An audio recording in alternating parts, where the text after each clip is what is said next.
অর্থাৎ মরতে হইলে মুসলমান হইয়া মরতে হবে, মানুষ হইয়া মরতে হবে। কথা বলেন ঠিক কিনা? দিল্লি শাহী মসজিদের একজন ইমাম আল্লাহু আকবার শাহ ওলিউল্লাহ মুহাদ্দিস দেহলভী রাহমাতুল্লাহ আলাইহি বড় একজন বুজুর্গ, বালেগ হওয়ার আগেই মুহাদ্দিস হয়ে গেছে। বলেন সুবহানাল্লাহ। বালেগ হওয়ার আগেই মুহাদ্দিস হয়ে গেছে। কত বড় মৌলক, কত বড় আলেম! আল্লাহু আকবার। জগৎ বিখ্যাত একজন আলেম।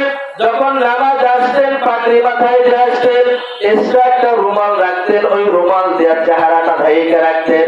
ও দোস্ত, তোমার আমার মানুষ, তুমি আমি মানুষ। মানুষ বলে তাকে যার হুঁশ আছে, তাকে বলে মানুষ। কথা বলেন ঠিক কিনা? যার হুঁশ নাই, বেহুশ, ওরারে কোনোদিন মানুষ বলে না। শাহ ওলিউল্লাহ মুহাদ্দিস দেহলভী রাহমাতুল্লাহ আলাইহি নামাজ পড়ার জন্য দিল্লি শাহী মসজিদ আছে, রুমাল দিয়া চেহারাটা ঢাকা।